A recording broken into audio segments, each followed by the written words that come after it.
Bienvenue à ceux et celles qui nous rejoignent en visio. On a une pensée particulière pour tous nos frères et sœurs qui sont malades encore aujourd'hui et qui n'ont pas pu se déplacer. Nous les saluons. Nous, vous donnons le shalom précieux de notre Seigneur Jésus-Christ. Et vous êtes près de notre cœur. Nous ne vous oublions pas dans nos prières. Et simplement, soyez dans la joie du Seigneur encore aujourd'hui, ce matin. Je lisais un passage où le Seigneur rappelait que dans l'affliction, il nous demande d'apporter des sacrifices simplement de reconnaissance. Il attend de nous que dans toutes nos situations difficiles, que nous le louions et l'adorons. Alors simplement, je vous invite à rentrer dans sa présence, dans ses parvis, avec des louanges, avec de la reconnaissance dans le cœur, de dresser cet autel dont il est question. C'est simplement remplir son cœur de reconnaissance et de joie. Amen. Amen. Amen.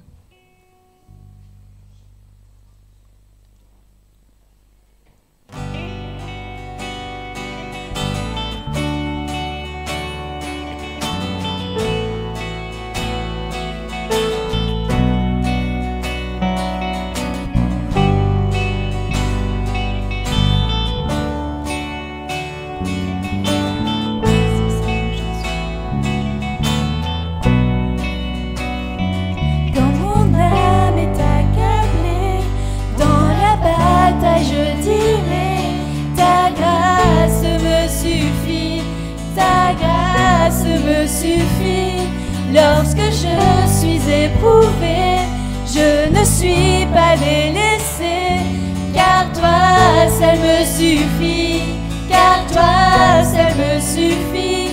En Dieu nous croyons, confiants en son nom. Je sais que Dieu est inébranlable, Dieu est avec nous.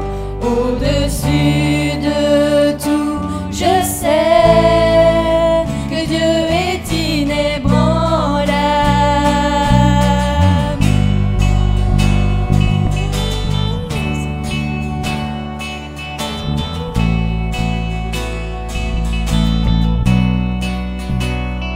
Nous irons là où tu vas, dans l'inconnu tu es là. Tu marches devant nous, tu marches devant nous. Conduis mon cœur dans tes voies, car je veux vivre pour toi. Tes promesses sont certaines, tes promesses sont certaines. En Dieu nous croyons, confiants en son nom. Je sais que Dieu est inébranlable. Dieu est avec nous, au-dessus de tout. Je sais que Dieu est inébranlable.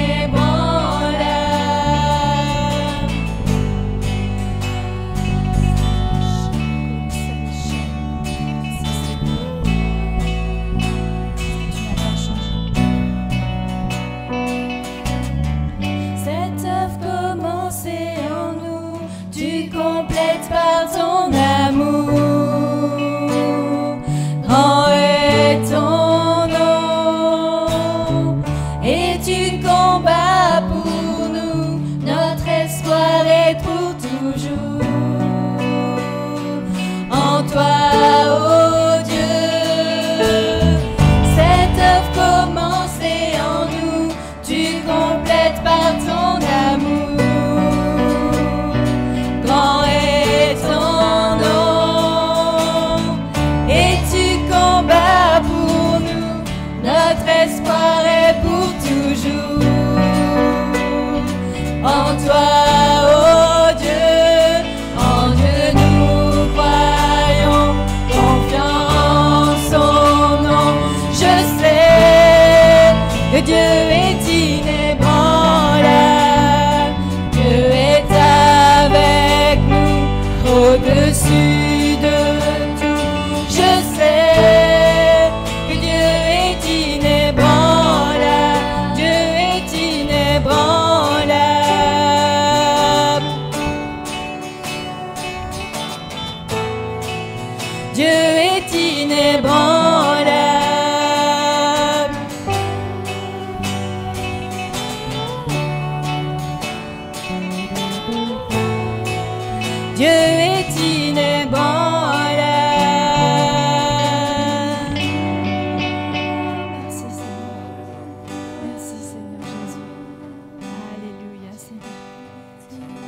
Seigneur, nous voulons vraiment te remercier de tout notre cœur, Seigneur, parce que oui, tu n'as pas changé, tu es le même. Et malgré les circonstances que nous traversons, nous pouvons compter sur ta fidélité. Amen. Seigneur, je te demande, Seigneur, pour ceux et celles qui en ont besoin, de les visiter maintenant, corps, âme et esprit. Seigneur, nous voulons être à l'écoute de ce que tu as à dire ce matin. Nous voulons être là pour toi et toi seul avant toute chose, Seigneur. Nous voulons recevoir une parole de vie. Nous voulons recevoir ta volonté, Seigneur, divine pour ton peuple, pour nos vies personnelles. Seigneur, merci parce que tout est sous ton contrôle. Oui, Seigneur, tu es inébranlable. Même si les circonstances veulent nous montrer le contraire, même si elles veulent nous faire perdre pied, nous déclarons ensemble que tu es le Dieu inébranlable. Amen. Tu es le Dieu fidèle. Tu es le Dieu qui, quand il donne une parole, cette parole, elle s'accomplit. Amen. Alléluia. Seigneur, simplement, tu comptes sur tes enfants pour te faire confiance et t'aimer. Seigneur, nous voulons te faire confiance et t'aimer. Nous sommes là, Seigneur. Tes servantes et tes serviteurs sont là. Nous t'écoutons, Seigneur. Nous t'écoutons, Seigneur.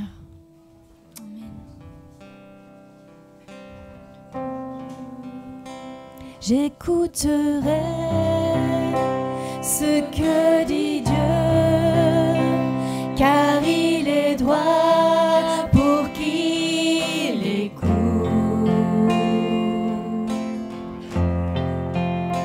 Sa paix divine est sur tous ceux qui vont à lui quand vient le doute.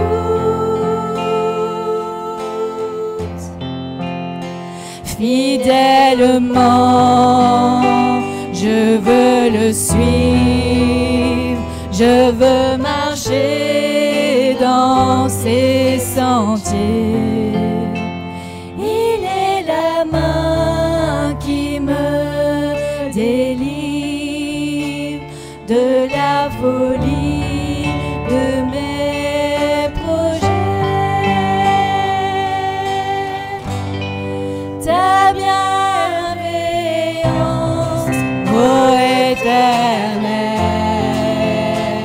vaut mieux que tout ce que j'ai vu. Ma délivrance est sous ton aile, sur le rocher de ton salut.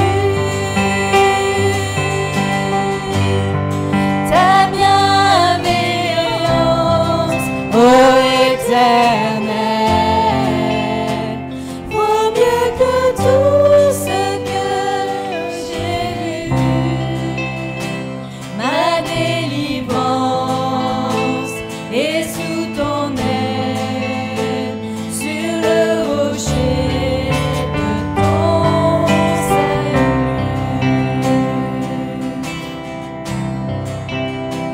Sa gloire est proche, son règne vient, et le pays est apaisé.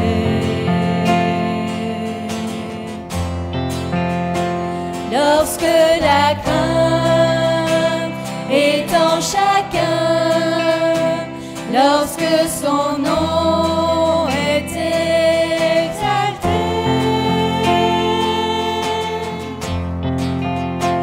marchons en paix, suivant son pas, en justice et en vérité. Recevons tout ce qu'il voudra, ce que sa main veut nous donner. Ta bienveillance, ô Éternel, vaut mieux que tout ce que j'ai vu. Ma délivrance est sous ton aile, sur le rocher de ton salut. Ta bienveillance, ô Éternel, vaut mieux que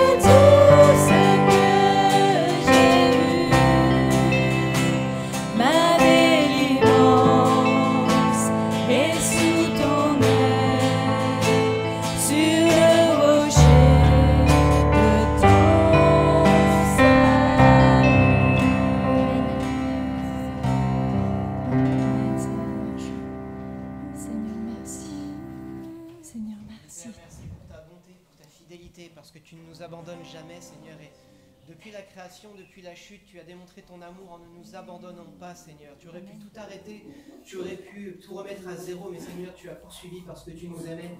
Et au moment opportun, tu nous as envoyé le moyen de ta délivrance. Merci, Seigneur Jésus, de t'être révélé à nous, Seigneur, et d'avoir payé le prix pour que nous puissions te connaître personnellement, Seigneur. C'est vrai que ce n'est pas... Oui, on a nos réunions, on a tout ce cadre, Seigneur, mais ce que tu veux avec nous, c'est un cœur à cœur, Seigneur. Tu veux nous connaître dans l'intimité, tu veux te révéler dans l'intimité, Seigneur. Alors viens continuer de te révéler à ceux qui en ont besoin, Seigneur. Nous montrer ta bonté, ta grâce et ta bienveillance jour après jour. Malgré les épreuves, malgré les difficultés, nous savons que tu es là, Seigneur, et que nous pouvons compter sur toi. Alors à toi la louange, la gloire, l'honneur, l'adoration, Père, merci, parce que tu ne nous abandonnes pas et que ta paix nous accompagne, quelles que soient les circonstances, Père.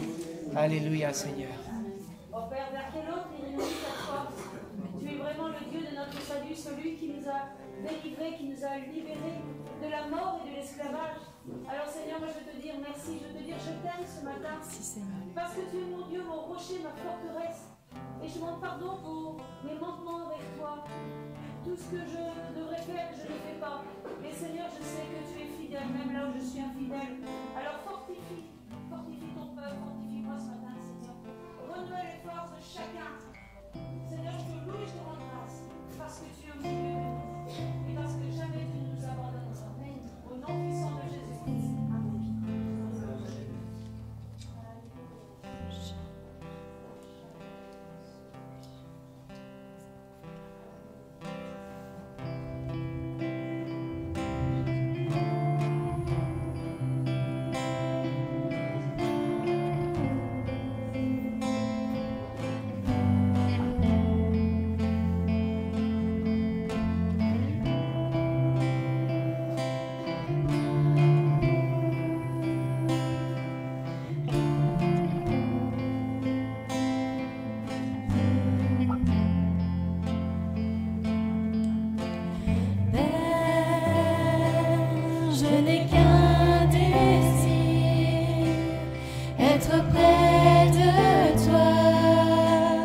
Et sentir tes bras.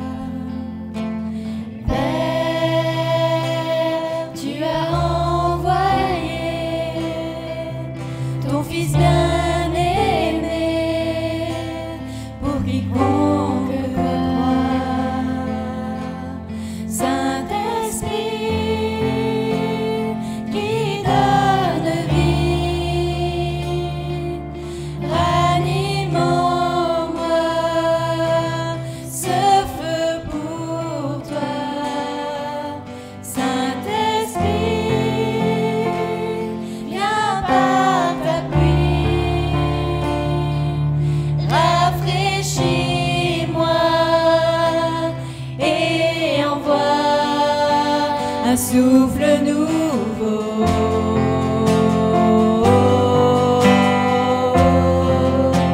Un souffle nouveau.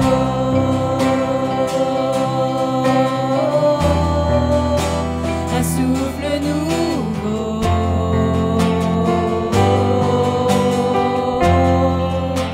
Un souffle nouveau.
parce que oui, c'est toi, par ton Saint-Esprit, qui envoie ce souffle nouveau pour celui et celles qui ont besoin, Seigneur, de ranimer la flamme du Saint-Esprit. Seigneur, merci pour ton onction. Amen. Merci, Seigneur, pour celui et celles qui sont disposés, parce que tu vas leur accorder cette portion de Saint-Esprit dont ils ont besoin pour bien retrouver courage, retrouver force. Je te loue et je t'en grâce parce que, Seigneur, tu es là et tu agis. Tu passes dans les rangs, Seigneur, et tu visites. Amen. Tu visites d'une manière particulière. Oui, Seigneur, viens souffler ce souffle nouveau. Et rappelle, Seigneur, qui nous sommes. Rappelle, Seigneur, ton amour pour chacun d'entre nous. Rappelle, Seigneur, que tu nous as libérés. Tu nous as libérés de l'esclavage du péché, Seigneur. Nous sommes libres et nous sommes victorieux en ton nom. Amen. Ta grâce, Seigneur, nous voulons déclarer qu'elle nous suffit. Ta grâce, Seigneur, nous suffit. Amen. Parce que tu as payé notre dette, Seigneur. Nous pouvons déclarer que nous sommes libérés de l'emprise de l'ennemi qu'il avait sur notre vie. Seigneur, tu es pour nous et tu n'es pas contre nous. Nous savons en toi qui nous sommes, Père. Au nom de Jésus-Christ que je t'ai prié. Amen.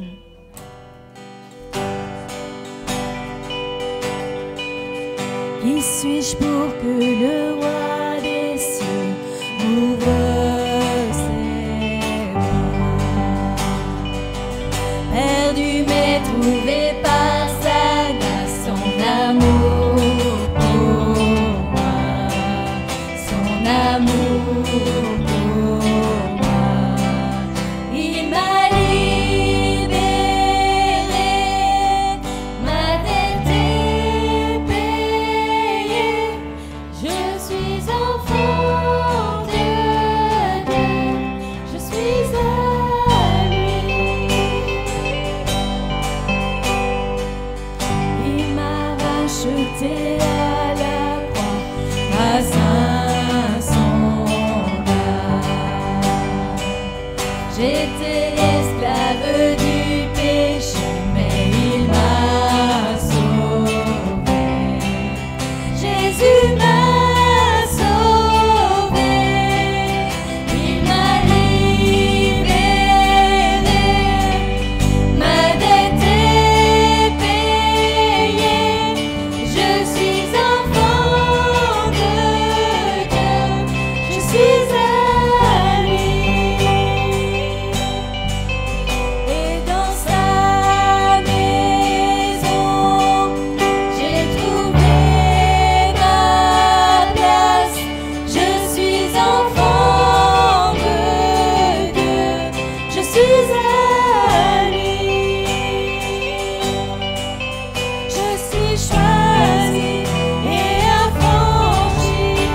En toi, je sais qui je suis. Tu es pour moi, pas contre moi. En toi, je sais qui je suis. Je suis choisi et affranchi. En toi, je sais qui je suis. Tu es pour moi, pas contre moi. En toi, je sais qui je suis. Oh, en toi, je sais qui je suis. Il m'a libéré. Ma dette est payée. Je suis enfant de Dieu. Je suis à lui. Et dans sa maison, j'ai trouvé ma place. Je suis enfant de Dieu. Je suis à lui.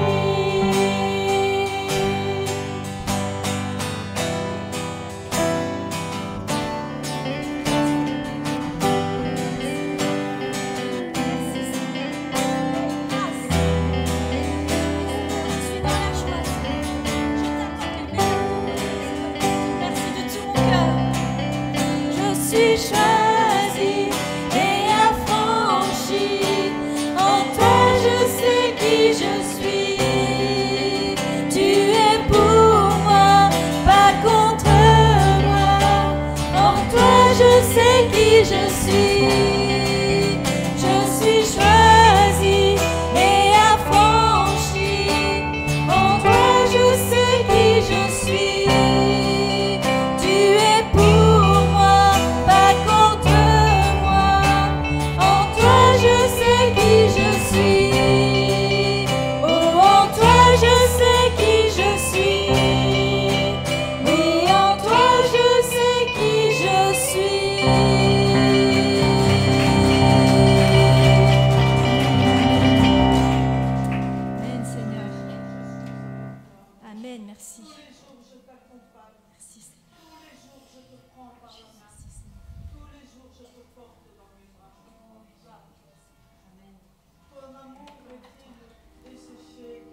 Parce que c'est moi qui mets dans ton cœur ce que tu dois entreprendre.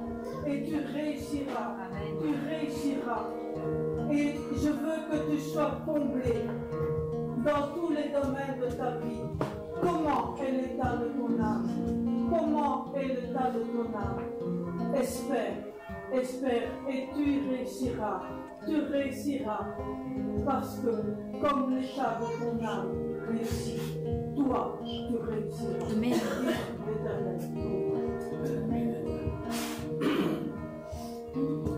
Si la lune me glace et le soleil menace, créateur des étoiles, oh, mon secours est en toi. Si mes larmes ruissellent et que mon pas chancelle,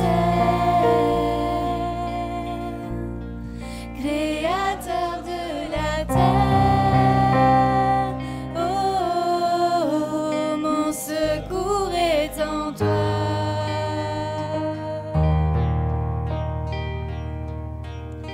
Je lève les yeux vers les hauts sommets. Toi seul est mon Dieu. Je proclamerai.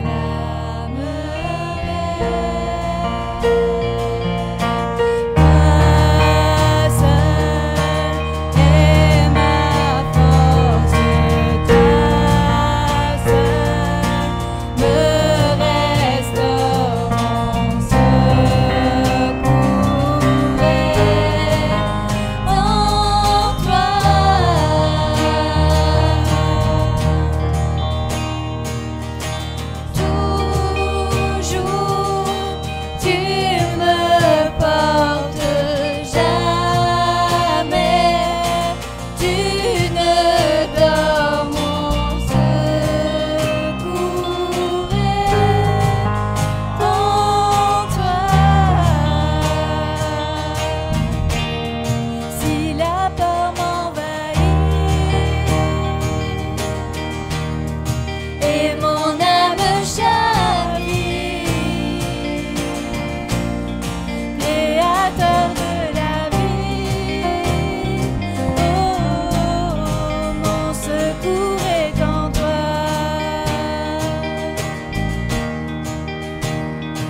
mon destin, ton salut, mon refuge, tout est en toi.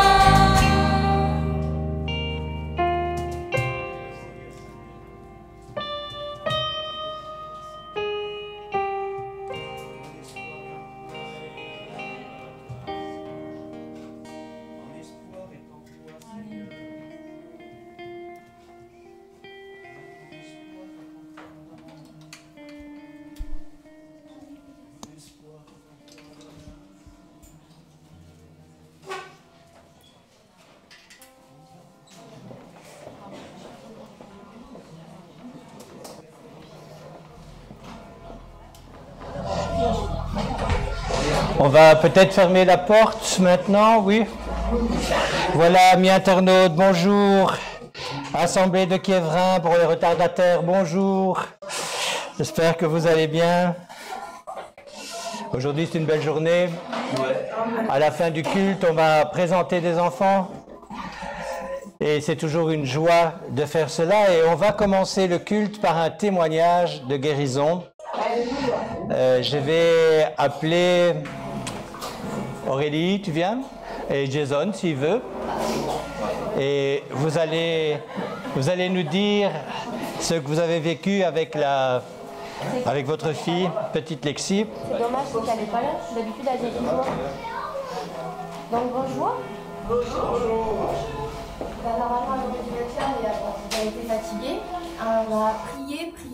Tout le monde savait qu'elle avait c'était pas de l'eczéma sur les bras.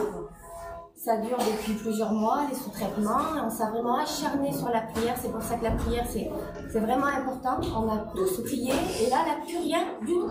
C'est pour ça que je voulais dire que la prière aussi, vraiment en groupe, la proclamation, la guérison, la foi, c'est... Merci. Amen. Merci Seigneur. On sert toujours le même grand Dieu, ses promesses sont toujours des vérités. Il n'y a rien qui a changé et on peut lui dire merci de tout notre cœur. Moi j'ai vu Lexi quand on a prié pour elle. C'était vraiment pas beau. C'est vraiment une maladie tout à fait particulière. C'est pire que de l'eczéma, enfin c'est purulent. C'est moche. On a prié, c'est moche. C'était moche. Ouais, on a prié et j'ai vu les photos un jour après. Je peux vous dire que c'est vraiment spectaculaire.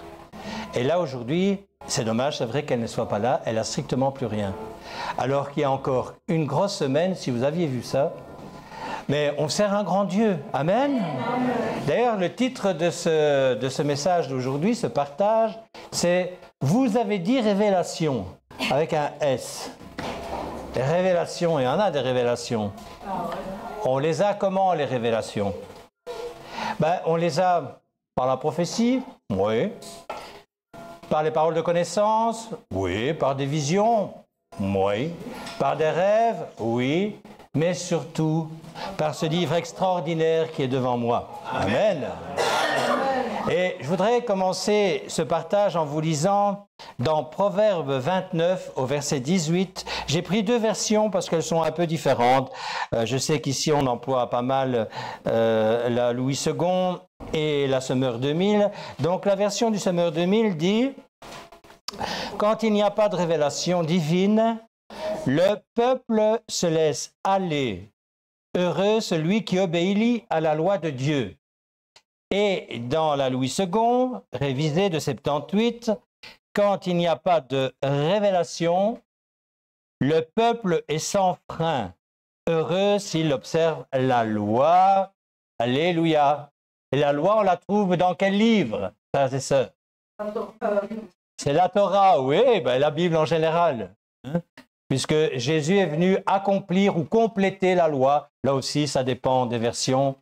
Mais nous savons que c'est le livre des révélations par excellence. Amen. On va prendre un autre texte dans les Romains.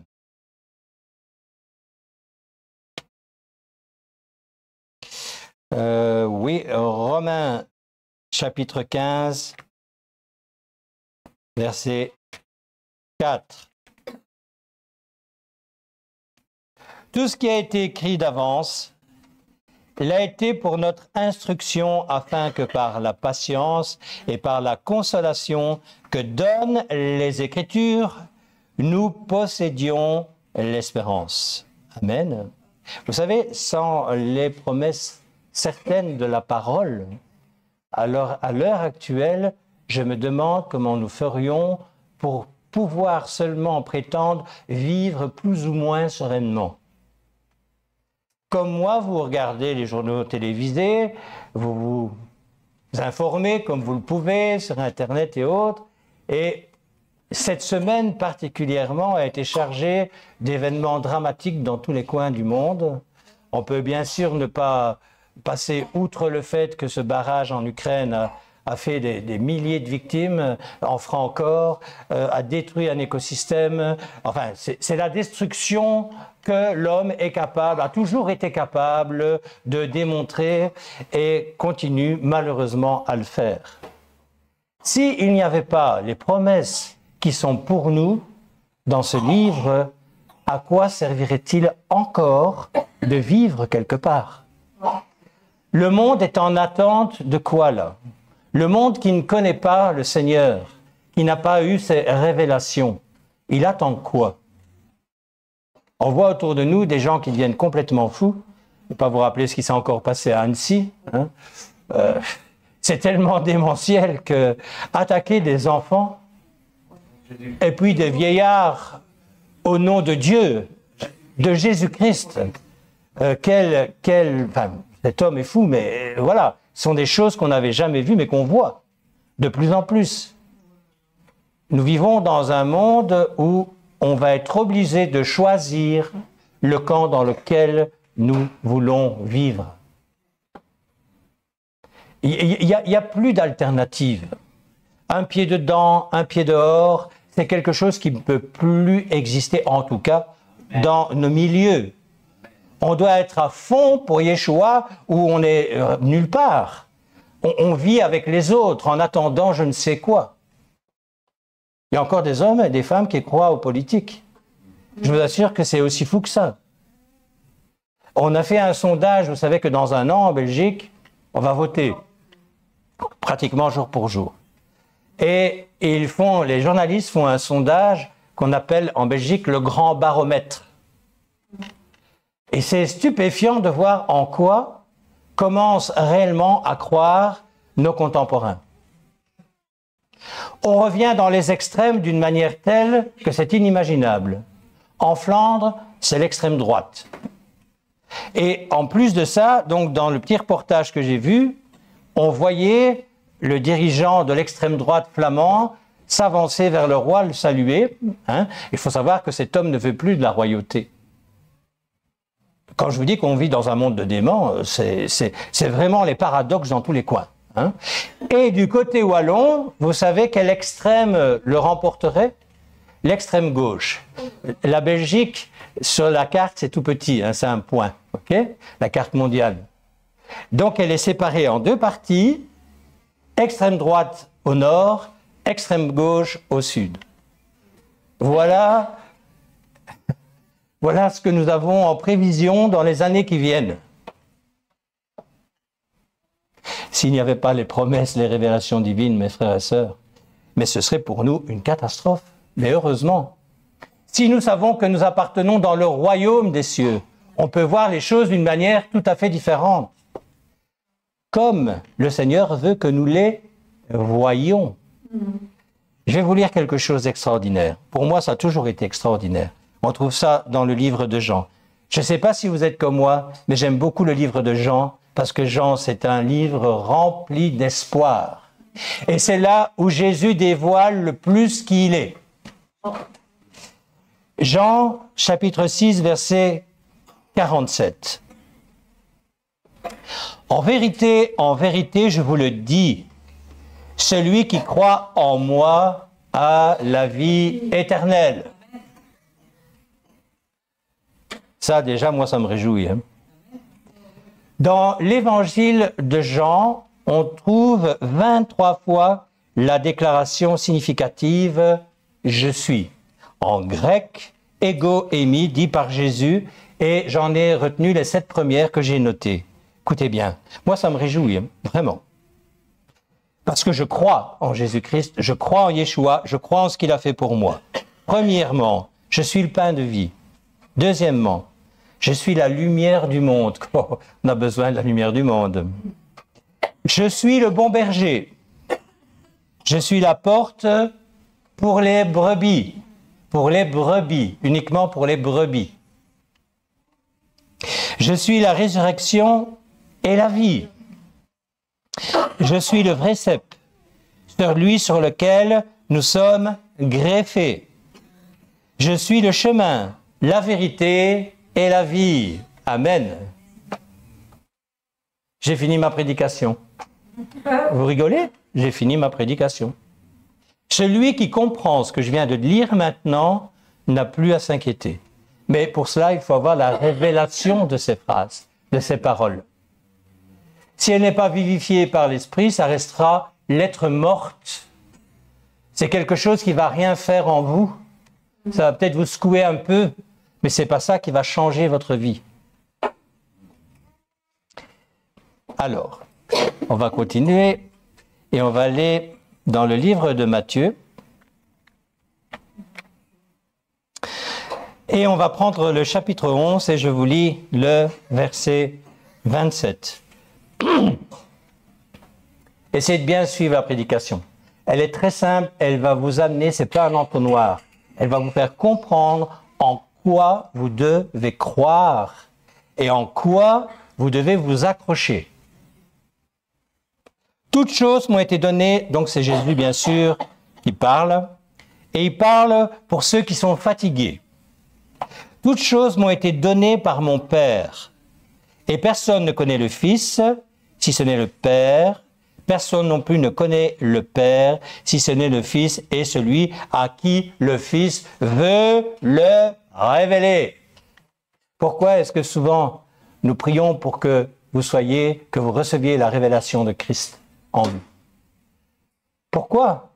Parce que c'est ce qui change une vie. Paul était quelqu'un d'extraordinaire. C'est un personnage hors du commun, en dehors du fait de ce qu'il a fait. Mais on voit cet homme qui a été éduqué, enseigné par Gamaliel, qui était un des plus érudits, un pharisien les plus érudits de son époque, un théologien les plus érudits de son époque. Et à la fin de sa vie, enfin en tous les cas, peut-être pas vraiment à la fin, mais quand il a reçu le Saint-Esprit, quand il est né de nouveau, il dit que toutes ces choses, il les considère comme étant de la boue. C'est Paul qui parle. Pourquoi? Parce que toutes ces connaissances théologiques ne l'ont jamais amené au salut. C'est quand il a rencontré Jésus-Christ, quand il a eu la révélation de Christ dans sa vie, qu'il est devenu un nouvel homme, une nouvelle création. Amen. Et c'est ce que Dieu veut pour chacun d'entre nous. Paul. Moi, je trouve que Paul était un homme extrêmement humble, extrêmement courageux, parce que dès le départ de sa nouvelle naissance, Dieu prévient, avant même qu'il soit né de nouveau, Ananias en lui disant « Cet homme va savoir ce qu'il va devoir souffrir pour mon nom. » C'est ça le problème que nous avons souvent avec les Écritures. C'est que nous savons que nous n'allons plus vivre comme nous le voulons. Le combat de la chair et de l'esprit. Vous savez ce que ça veut dire, frères et sœurs. Si vous êtes nés de nouveau, vous le savez. C'est pas une fois de temps en temps, c'est tous les jours. Pourquoi? Parce que la chair veut faire des choses que l'esprit ne veut pas, et l'esprit veut faire des choses en nous que la chair ne veut pas. Et que nous avons, nous, envie, très facilement, à cause du péché, de suivre. On veut suivre la chair. Pourquoi? La chair nous fait plaisir. La chair est sans effort. La chair nous amène là où nous voulons aller. C'est quoi la chair? C'est l'âme. C'est notre être intérieur qui nous fait faire des choses que Dieu ne veut pas que nous fassions. Mais alléluia, nous avons un grand roi qui a payé à notre place. Alléluia. Romains chapitre 8, et je vous lis les versets 19 à 23. Je ne sais pas si c'est fait chaud ici, hein, non? J'entends le bruit des voitures. Je lis. Aussi la création attend-elle avec un ardent désir la révélation des fils de Dieu. Un découvrement, dévoilement. Lorsque Christ reviendra, écoutez-moi bien, les enfants de Dieu que nous sommes partageront sa gloire avec lui. Je continue ma lecture. Car la création a été soumise à la vanité, non de son gré, mais à cause de celui qui l'y a soumise, avec l'espérance qu'elle aussi sera affranchie de la servitude de la corruption pour avoir part à la liberté de la gloire des enfants de Dieu. Or, nous savons que jusqu'à ce jour, la création toute entière soupire et souffre les douleurs de l'enfantement. Et ce n'est pas elle seulement, mais nous aussi qui avons les prémices de l'Esprit, nous soupirons en nous-mêmes en attendant l'adoption, la rédemption de notre corps. Alléluia, ne soyons pas incrédules, frères et sœurs. Nous sommes le reste sauvés. C'est une image, mais ça veut bien dire ce que ça veut dire. On est dans des temps où prendre position pour Dieu va nous amener forcément à de la souffrance. Pourquoi? Le monde devient de plus en plus différent du royaume des cieux. Je regardais dernièrement une personne que je connais qui a pourtant des principes de vie morale et elle avait donc le signe LGTB, vous savez ce que c'est, hein? Donc sur sa poitrine avec son nom, etc. pour une festivité. Je me dis mais je connais la personne. Je dis comment est-ce qu'elle peut s'afficher sur Facebook avec cet insigne en étant représentant houteux, vous ne saurez pas si c'est un homme ou une femme, du royaume des cieux. Comment veux-tu représenter le royaume des cieux en ayant un pied de l'autre côté? C'est comme ça. On est soumis à des choix de plus en plus grands.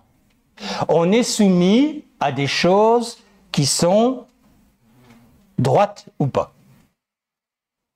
Le Seigneur nous demande de suivre sa parole, pas forcé ni contraint, mais parce qu'on a compris pourquoi on doit le faire.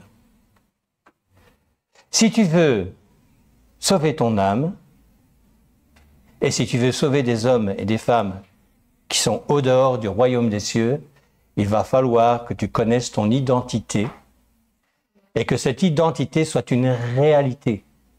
Ça veut dire que tu vas devoir être ce que tu dis être. Et sans révélation, sans le Saint-Esprit, sans la parole de Dieu, mon frère, ma sœur, tu vas rentrer dans des temps où tu ne pourras plus. Moi, je vois bien, dans mon travail, je vois avec les relations non chrétiennes, de plus en plus, il y a des questions qui sont pointues, de plus en plus, il y a des questions où je dois mouiller ma chemise, où je sais que ce ne sera pas populaire, où je sais qu'on va parler dans mon dos. Et je vais même aller plus loin que ça, c'est même vrai avec certains milieux chrétiens. Pourquoi? Parce que t'es trop quoi. Mais on n'est pas trop, on est où on n'est pas. Nous sommes l'armée des cieux, d'accord. Est-ce que tu as déjà vu dans une armée officielle, reconnue, on va prendre les Russes et les Ukrainiens par exemple, puisque ils sont en train de se battre. Des soldats à moitié russes et à moitié ukrainiens. Je pense que la guerre serait très vite terminée parce que dans un camp comme dans l'autre, ils seraient tous fusillés. Ben oui. Mais nous, on peut le faire chez nous. Il faut comprendre.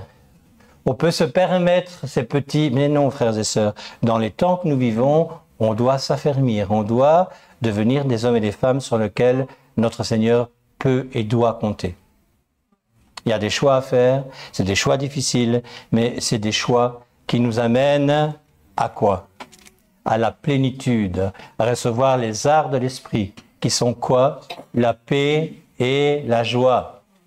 Parce que le Seigneur, il a plein de promesses pour nous dans ces temps difficiles. Les actes ont été écrits dans des moments difficiles. Les actes, c'est la méthode d'emploi qui nous permet de voir comment le Seigneur veut que nous fonctionnions. Et on en est bien loin. Pourquoi?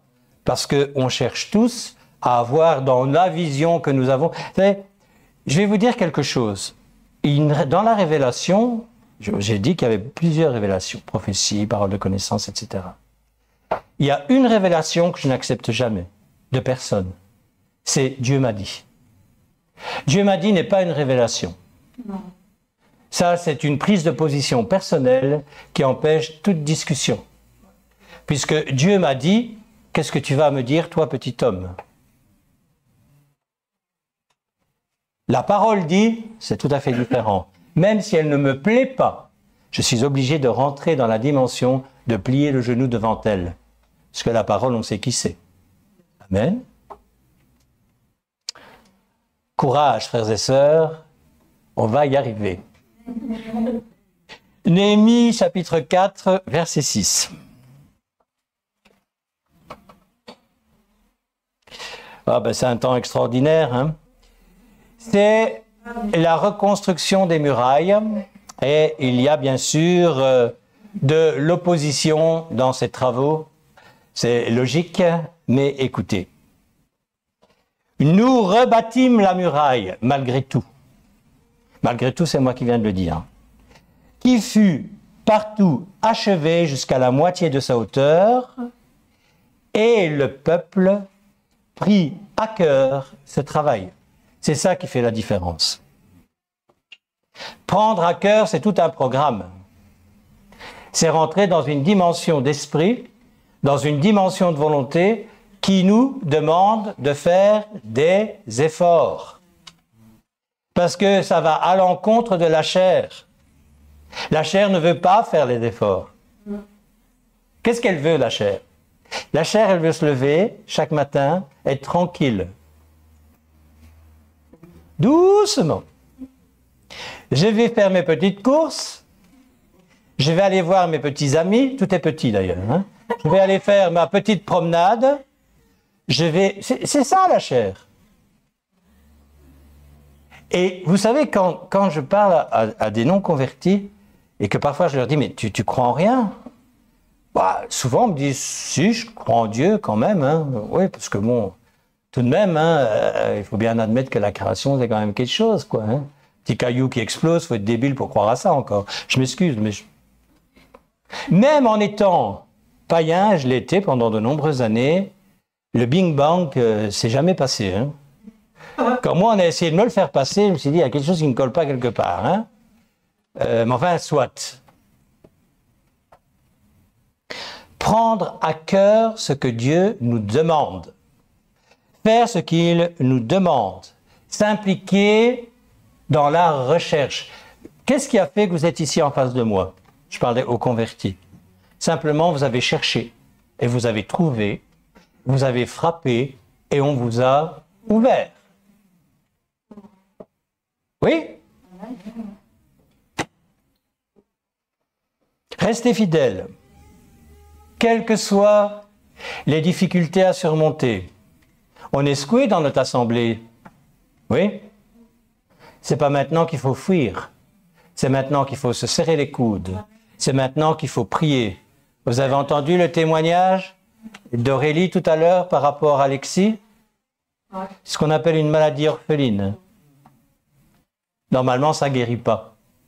Ça s'amplifie. Mais on sert le Seigneur de la guérison, le Seigneur de la délivrance. Oui, mais parfois je prie et je ne vois rien venir. Continue de prier, mon frère, ma sœur. Sois acharné. Ils ont reconstruit la muraille sur 2 jours, mon œil. Hein. Et là, j'ai pris ce passage parce que jusqu'à la moitié de sa hauteur.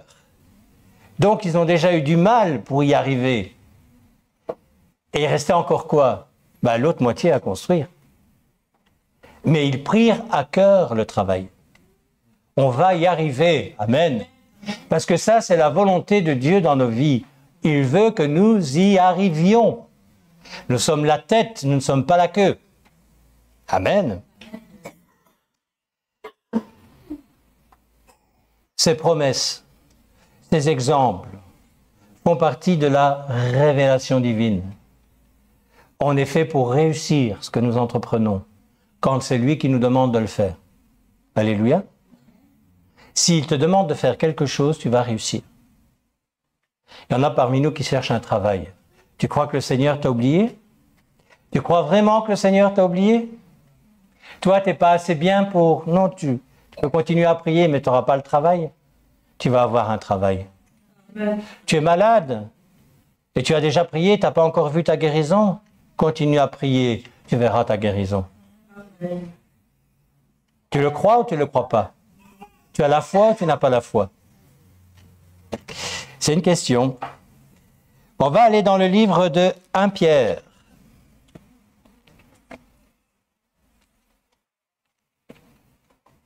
Au chapitre 2, versets 11 à 12. Je vais revenir sur quelque chose qui me tient à cœur. Bien-aimés, je vous exhorte, comme étrangers et voyageurs sur la terre, à vous abstenir des convoitises charnelles qui font la guerre à l'âme. J'en ai parlé tout à l'heure. Ayez au milieu des païens une bonne conduite, afin que là même où ils vous calomnient, comme si vous étiez des malfaiteurs, ils remarquent vos bonnes œuvres et glorifient Dieu au jour où il les visitera. Moi, je suis sûr de servir le roi des rois qui est le plus juste possible de trouver. Ce qu'il a fait pour moi, il veut le faire pour ceux qui sont autour de moi. Amen. Mais amorçons, vous savez, on était il n'y a pas longtemps devant un étang et je regardais les pêcheurs de carpes. J'aime pas la pêche, mais bon, regardez quand même, c'était intéressant. Des bestioles, mais pas possible. Et je voyais comment ils faisaient. Il y avait un spécialiste, là, il sortait une carpe toutes les 5 minutes. En fait, il amorce. Il amorçait. Amorcer, ça veut dire qu'il envoie des appâts pour attirer la bestiole. Et quand toutes les bêtes sont là, il jette sa canne à pêche. Et là, forcément, l'animal, lui, ne réfléchit pas, ne se méfie pas. Et hop, c'est plus difficile que ça. Il faut remarquer qu'il y a un certain art pour amener un gros poisson à la berge. Mais voilà. Et puis, il avrille le poisson, il enlève l'hameçon, et puis hop, il relâche le poisson. C'est autre chose. Mais le monde fait ça avec nous constamment. On vit dans un monde qui va à l'encontre de ce que Dieu attend. Alors, qu'est-ce qu'il fait, le monde? Eh bien, il fait comme les pêcheurs. Il envoie ses appâts. Et nous, on se méfie quand même, on ne va pas plonger dans tous les pièges, parce qu'on a quand même une autre intelligence que le poisson. Parce que j'ai remarqué qu'il prenait souvent la même carpe. Un poisson, c'est un poisson. Bon. Mais nous, on n'est pas des poissons, même si nous avons l'ictus souvent derrière nos voitures. Mais le monde fait ça. C'est à nous à être intelligents et à contrer ces pièges par la connaissance de la parole qui nous permet de la mettre en pratique. Si nous pratiquons, notre ennemi a difficile de nous envoyer des appâts. Et même s'il les envoie, ça ne fait pas grand-chose. Mais si nous sommes plus habitués à vivre dans ce monde-là que dans le royaume des cieux, ça va devenir infernal, j'emploie le mot, pour chacun d'entre nous. Parce qu'on va faire comme la carpe dont je parle, on va se faire attraper toujours par les mêmes choses, par les mêmes soucis. Si je vous interroge maintenant, et si je m'interrogeais moi, ce qui me tente est toujours pratiquement le même appât. Oui ou non? Moi, je ne suis jamais attiré par des tas d'appâts différents. C'est toujours les mêmes appâts. Je me connais, alléluia. Et je connais mon Seigneur. Donc, je fais en sorte pour ne pas rentrer dans cette dimension de combat qui m'amène à quoi? À perdre la foi. En ne plus croire aux promesses. Le problème d'avoir un pied dedans et un pied dans le bon camp. C'est qu'on ne sait jamais comment on va être. On ne peut pas se stabiliser. On ne peut pas être fort. Et c'est pour ça que la parole nous dit, sois froid, surtout pas tiède, mais sois bouillant, si possible. Amen. Parce que quand tu es bouillant, il y en a un qui va te laisser tranquille. Quand tu es tiède, tu vas toutes te les ramasser. Ben, quand tu es froid, tu fais ce que tu veux. Donc là, il n'y a pas de souci. Il n'y a pas de remise en question. Quelqu'un qui est froid ne se remet pas en question. Il n'a pas besoin de se remettre en question. Moi, avant ma conversion, je faisais ce que je voulais. Enfin, que je croyais. Parce que comme tout le monde, j'avais ni maître ni Dieu. J'étais soumis à la cigarette, j'étais soumis à l'alcool, j'étais soumis à un tas de choses. Mais à cette époque-là, je n'avais pas encore la chance d'avoir l'intelligence renouvelée. Alléluia. Mais nous avons, nous, pour la plupart, l'intelligence renouvelée. Donc il y a des choses qu'on ne peut plus faire, qu'on ne doit plus faire, et qu'on doit commencer à faire. Amen. Ah là là. On vit dans un monde mauvais qui veut le bien de notre chair. Alors que le Seigneur veut que nous mourions à nous-mêmes. Oui ou non? C'est le contraire. Mais je préférerais le bien de ma chair que de la faire mourir. Et vous? C'est ça notre combat tous les jours. Et c'est pour ça qu'on a besoin de la révélation. Pourquoi est-ce que je me bats? Pourquoi est-ce que c'est difficile tous les jours? Vous savez, je croyais au début de ma conversion que plus j'allais vieillir, plus ça allait être facile. Plus je n'allais plus être tenté par ceci ou par cela. Je vais vous dire quelque chose, frères et sœurs. C'est de pire en pire. C'est des combats qui sont terribles parfois. Pourquoi? Ma chère me dit, attention mon ami, tu n'as plus 50 ans à vivre.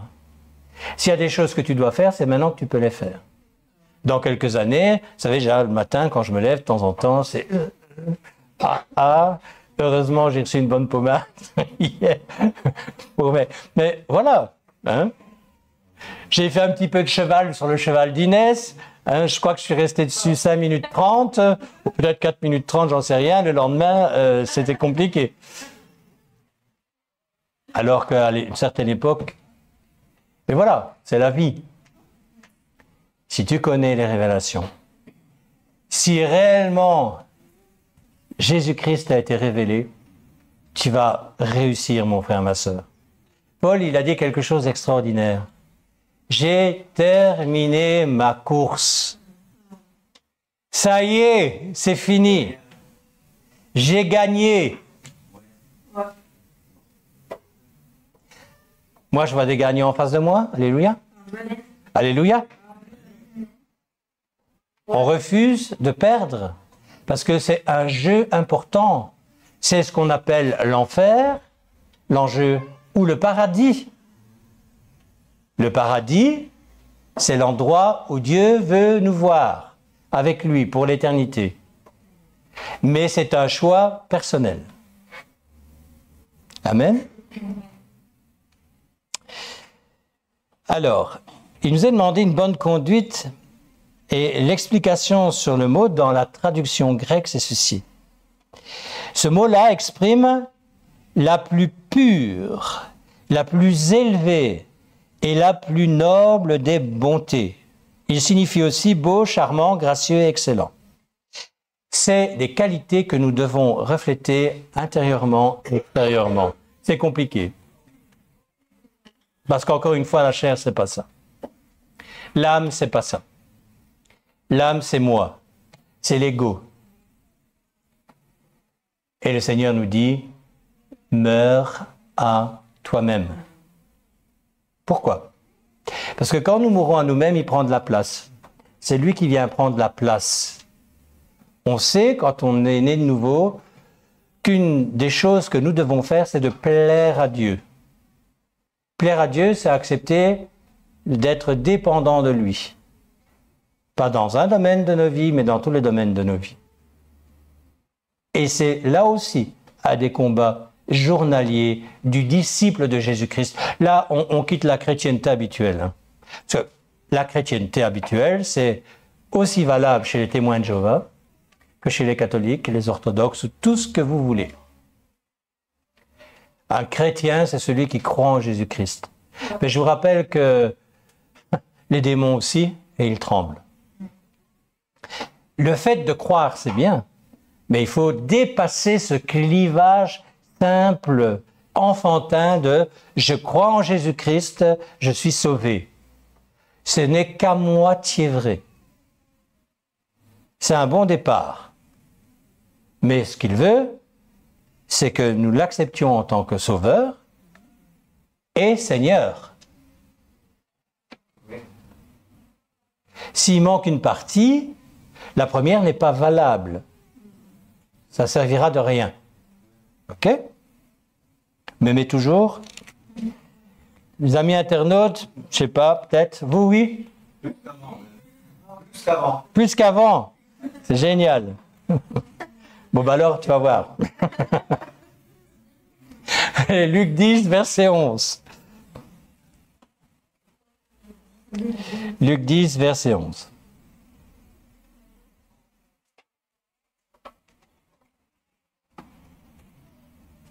Non. Luc 10, verset 21. C'est les lunettes. Bon. En ce moment même, donc c'est le moment, le contexte où Jésus envoie ses 70 disciples annoncer la bonne nouvelle, d'accord? En ce moment même, Jésus tressaillit de joie par le Saint-Esprit. Et il dit, « Je te loue, Père, Seigneur du ciel et de la terre, de ce que tu as caché ces choses aux sages et aux intelligents, et de ce que tu les as révélées aux enfants.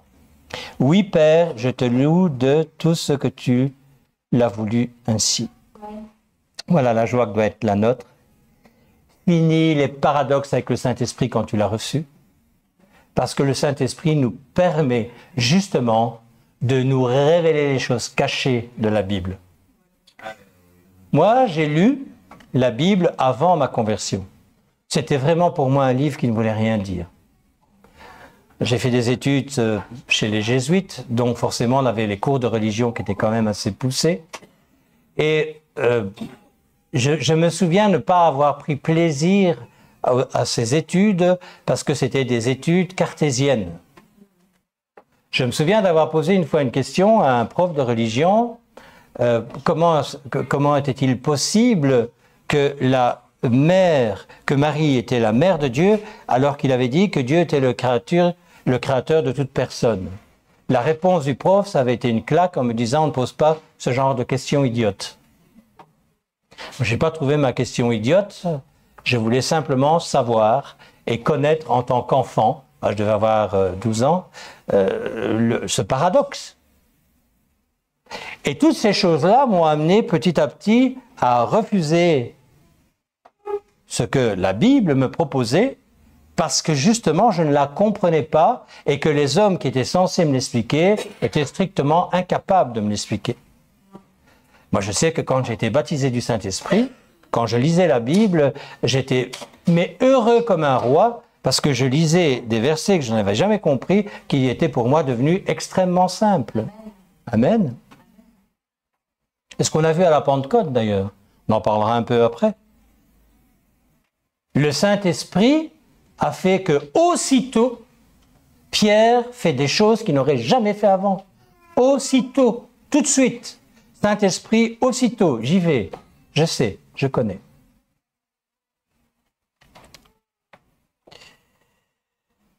Les choses que nous connaissons nous ont été révélées par le Seigneur et nous devons en profiter. On va dans Hébreux, chapitre 11, verset 1. Et bien évidemment, on en revient à quelque chose qui est une nécessité. C'est notre foi, une foi authentique. Je rappelle ce que dit la parole de Dieu par rapport à la foi. Or, la foi est une ferme assurance des choses qu'on espère, une démonstration de celles qu'on ne voit pas. Donc, c'est normal que tu ne vois rien. Si tu veux espérer en quelque chose, forcément, tu ne l'as pas encore. Sinon, ça ne s'appelle plus de l'espoir.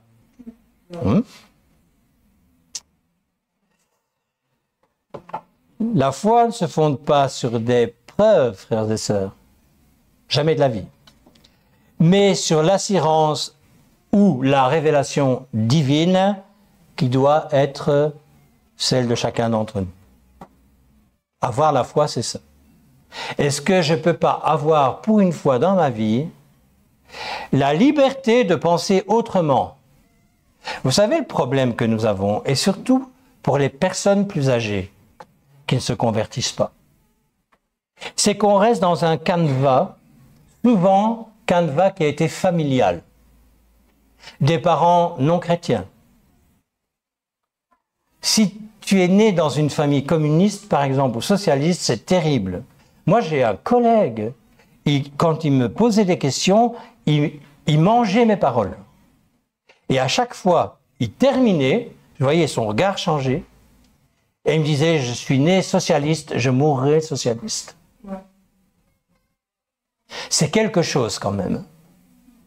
Il avait été tellement endoctriné par ses parents qu'il n'y avait qu'une seule solution pour le monde, c'était le socialisme, qu'il ne voyait pas d'autre solution.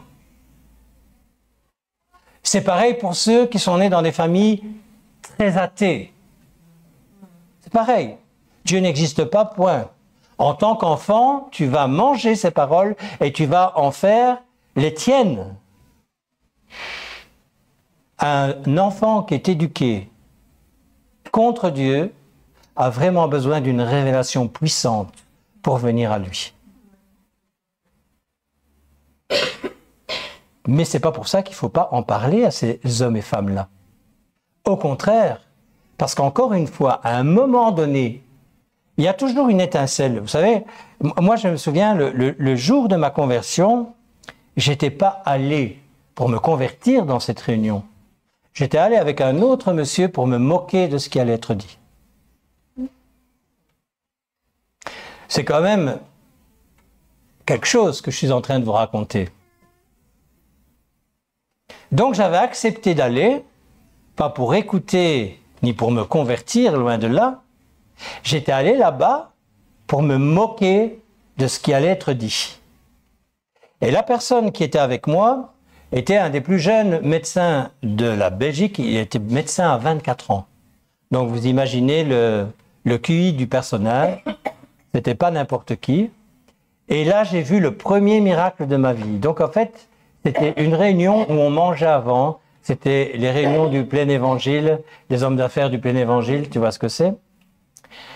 Et ce monsieur s'est endormi à côté de moi. Je savais plus où me mettre. Bah oui, on était là à deux pour faire quelque chose il dormait. Je comprenais pas parce que, bon, même s'il buvait bien, il n'avait pas bu. On n'avait pas encore commencé. Hein? Donc, mais le fait qu'il s'est endormi m'a permis d'écouter. Et je ne me souviens plus du tout de ce que ce monsieur a dit, l'orateur a dit, mais je sais que quand il a terminé, en moi-même, je me suis dit, ces hommes-là, ces femmes-là ont quelque chose que moi, j'ai pas. Donc, là, l'autre s'est réveillé. Bon, il était un peu paumé, perdu, voilà. Et à la fin de cette réunion, je m'en souviendrai toujours, c'était un colosse, ce monsieur-là. Il est venu me trouver, il m'a dit, c'était une des personnes qui faisait partie de cet organisme-là. Il m'a dit, je vous connais un peu et j'ai quelque chose à vous dire, c'est que j'ai eu le même genre de vie que vous avez encore maintenant. Je me suis dit, ben celui-là, il est culotté quand même. Enfin, soit, comme il était très grand, bon, écoutez. Et il me dit, mais pourquoi est-ce que vous ne faites pas une expérience avec Dieu? Et moi, je lui ai dit, c'est quoi une expérience avec Dieu? Priez-le. Et moi, je lui ai dit, ah, mais moi, je ne sais pas prier. Et il m'a regardé, il m'a dit, vous savez parler, donc vous savez prier. Il est parti. Ça a été ma première évangélisation. Je suis monté dans ma voiture, j'étais énervé, en descendant, le shape, j'ai fait ma première prière. J'ai simplement dit, bien Seigneur, si toi tu existes, montre-le-moi. Ben, 30 et des ans après, je suis en face de vous. Donc c'est qu'il a montré quelque chose. Qu'est-ce qu'il a fait? j'ai vu des gens qui vivaient réellement quelque chose. Et je l'ai ressenti en tant qu'homme, d'instinct. J'étais sale. Mais intérieurement, mes pensées, il n'y avait rien qui était bon. Mais j'ai senti que ces personnes-là avaient quelque chose que moi, je n'avais pas. C'est ça qui a fait la différence. Et ma première prière, même si elle était plus arrogante qu'autre chose, c'était une vraie prière, une vraie prière. Si tu existes, eh bien alors, montre-le-moi. Qu'est-ce qu'il a fait à votre avis? Il me l'a montré. J'ai vécu des choses extraordinaires au début de ma conversion. C'est là l'amour de Dieu. Moi, je n'aurais jamais fait ce que Dieu a fait pour moi. Je n'aurais pas pu faire ça à quelqu'un qui, si j'avais su qu'il était comme moi à ce moment-là, non, c'est niette. Je n'aurais pas fait. Pourquoi? Parce que je ne méritais rien. Pourquoi? Parce que j'en voulais pas. Mais je lui ai posé, je ne lui ai pas posé, je lui ai dit, simplement, si tu existes, montre-le-moi. Et il a dit, ok, je vais te montrer. Mais j'ai frappé à la bonne porte. Vous savez pourquoi j'ai quitté complètement mon message? Je sais qu'aujourd'hui, ici, il y a des hommes et des femmes qui ont besoin de recevoir Christ. Et il faut arrêter de dire non. Il faut arrêter d'être têtu. Tu crois que tu nous démontres ton identité quand tu es têtu? Tu ne démontres rien du tout, que tu es têtu. Moi, un jour, j'ai dû mettre le genou par terre. Pourtant, s'il y avait un têtu, c'était bien moi. S'il y avait un orgueilleux, c'était moi. J'ai dû mettre mon genou par terre et reconnaître la seigneurie de Jésus-Christ. Reconnaître que pendant 30 ans, je m'étais gouré. Reconnaître que si il ne rentrait pas dans ma vie était foutue. J'étais pas pauvre, hein, les frères et sœurs. Pas du tout. Financièrement. J'étais ce qu'on appelle un gangster en cravate. J'allais faire des sous, ne me dérangeait pas. Non, pas mafia. Pas du mafia. J'aurais jamais tué personne. Mais je savais comment faire des sous. Ok? Mais mon cœur était vide. Il n'y avait rien dans ma vie qui me faisait me lever le matin. Ah, encore une belle journée. Non, non, je me levais le matin. Qu'est-ce qui va encore m'arriver? Amen. Bon. Galates 5, verset 5.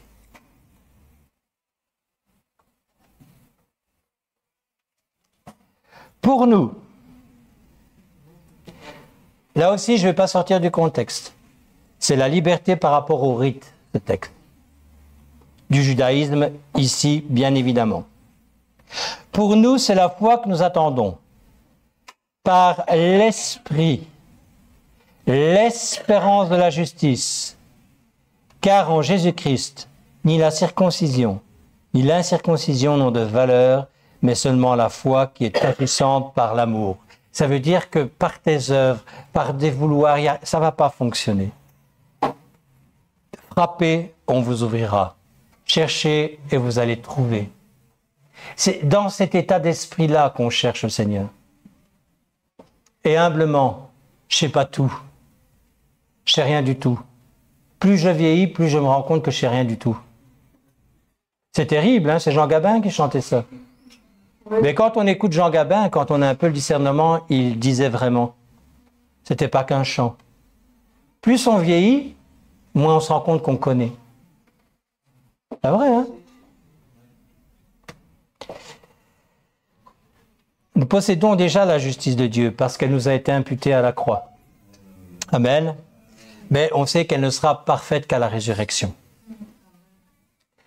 Mes frères et sœurs, n'ayons pas peur de la mort. Quand on est né de nouveau, la mort, c'est la délivrance suprême. Oui, c'est le dernier ennemi que Jésus viendra combattre. Ok, d'accord, mais pour nous, c'est le passage de ce que nous avons vécu ici-bas qui va se concrétiser dans l'éternité. C'est ça le combat qu'on doit mener. C'est ça qui doit nous réjouir tous les jours et à tous les âges. Parce qu'on sait quand on est né, mais on ne sait pas quand on partira. Allez, je termine par le dernier texte, les derniers textes qu'on trouve dans le livre de 1 Jean. Je vais vous lire les versets 4, chapitre 4, versets 17-21 et au verset 5 de 1 à 5.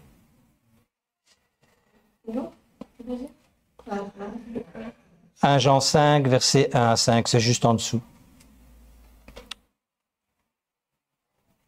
Là aussi, le titre de ce texte, c'est « L'amour en tant qu'exigence de Dieu ». On sert un Dieu exigeant, frères et sœurs. Tel il est, tel nous sommes aussi dans ce monde. C'est en cela que l'amour est parfait en nous, afin que nous ayons de l'assurance au jour du jugement. La crainte n'est pas dans l'amour, mais l'amour parfait bannit la crainte, car la crainte suppose un châtiment, et celui qui craint n'est pas parfait dans l'amour. Pour nous, nous l'aimons parce qu'il nous a aimés le premier. Si quelqu'un dit « j'aime Dieu » et qu'il haïsse son frère, c'est un menteur. Car celui qui n'aime pas son frère qu'il voit, comment peut-il aimer Dieu qu'il ne voit pas? Et nous avons de lui ce commandement, que celui qui aime Dieu aime aussi son frère. Je vais juste en dessous. Et là aussi, le titre de ce passage, la vie victorieuse en Christ. Quiconque croit que Jésus est le Christ est né de Dieu, et quiconque aime celui qui l'a engendré aime aussi celui qui est né de lui. Nous connaissons que nous aimons les enfants de Dieu lorsque nous aimons Dieu et que nous pratiquons ses commandements. Car l'amour de Dieu consiste à garder ses commandements, et ses commandements ne sont pas pénibles. Car tout ce qui est né de Dieu triomphe du monde. Et la victoire qui triomphe du monde, c'est notre foi. Qui est celui qui a triomphé du monde, sinon celui qui croit que Jésus est le Fils de Dieu? Amen. L'amour est parfait en nous si Christ est en nous, si la révélation de Christ a été effectuée.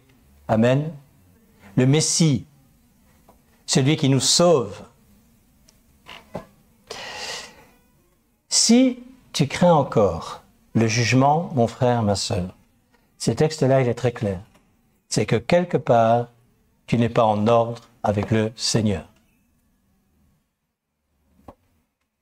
Craindre la mort, en tant qu'enfant de Dieu, en tant que disciple, bah oui, bien sûr, il n'y a personne qui aimera ce passage. Je ne sais pas quand ça m'arrivera, mais vous, comment vous voyez les choses.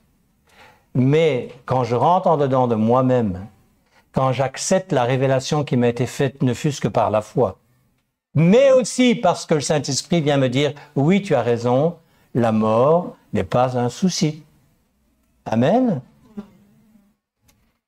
La révélation d'aujourd'hui, par la parole de Dieu, c'est la résurrection grâce à la mort de notre Seigneur Yeshua. La révélation, c'est que si tu crois en lui comme Sauveur et Seigneur, tu vas réussir ta vie pleinement. Parce que ta vie pleinement veut dire que tu vas aller à la vie éternelle. Amen.